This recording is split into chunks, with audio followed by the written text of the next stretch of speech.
Hannah, the promise that changed a nation.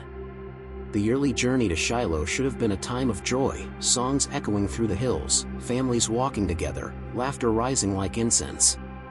But for Hannah, every step toward the tabernacle felt heavier than the last. Children ran ahead of their parents, chasing each other through the dust. Mothers called after them with warm smiles. Fathers lifted toddlers onto their shoulders, proud and glowing. Hannah watched them all, and stayed silent. She clutched her shawl a little tighter, her eyes fixed on the ground. Because every year, the same wound reopened. Every year, she hoped God would give her a child. And every year, she returned home empty-handed. And this year, Peninnah made sure the pain cut deeper than ever. Peninnah, Elkanah's other wife, walked a few steps ahead, her children surrounding her like arrows in a quiver. She didn't have to say anything. Her laughter was enough.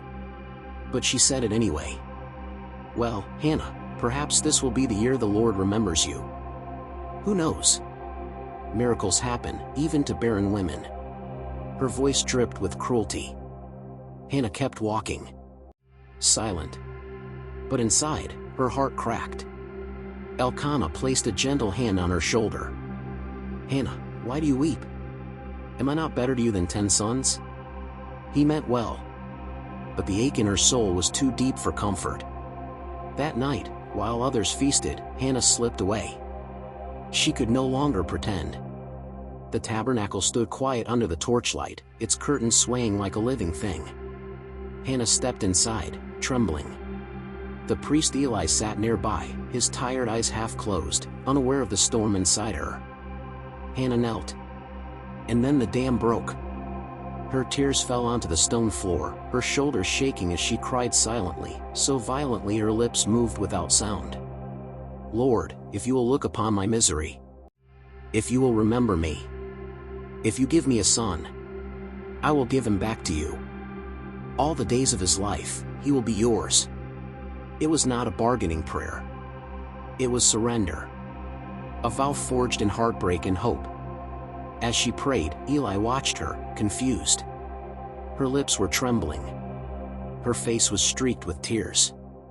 She looked out of control. "Woman," Eli said sharply, "why are you drunk? Put your wine away." Hannah looked up, eyes blazing, not with anger, but with a strength born from years of suffering. "My lord, I am not drunk," she whispered. "I am a woman with a broken heart. I have poured out my soul before God." Eli froze.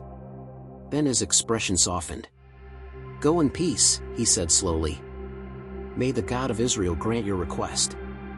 And for the first time in years, Hannah's heart felt light. She wiped her face. And she walked out of the tabernacle no longer carrying her sorrow, because she had left it in God's hands. Months passed. And then one morning, Hannah felt something new. A flutter. A stirring. Life. Her breath caught. Her hands flew to her stomach. God had remembered her. When her son was born, she named him Samuel, meaning God heard me. But Hannah did not forget her part of the vow. When Samuel was old enough to walk, she wrapped him in a tiny handmade robe and took him back to Shiloh. Eli stood waiting. Hannah placed Samuel's small hands into the priest's. "I prayed for this child," she said softly. "And God answered. Now I give him back to the one who gave him to me."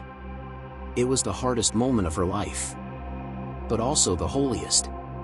Samuel, her precious child, grew up in the presence of God.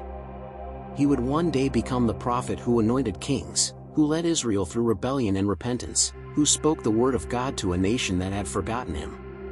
A nation was changed, because one woman dared to pray a desperate prayer and surrender the answer completely.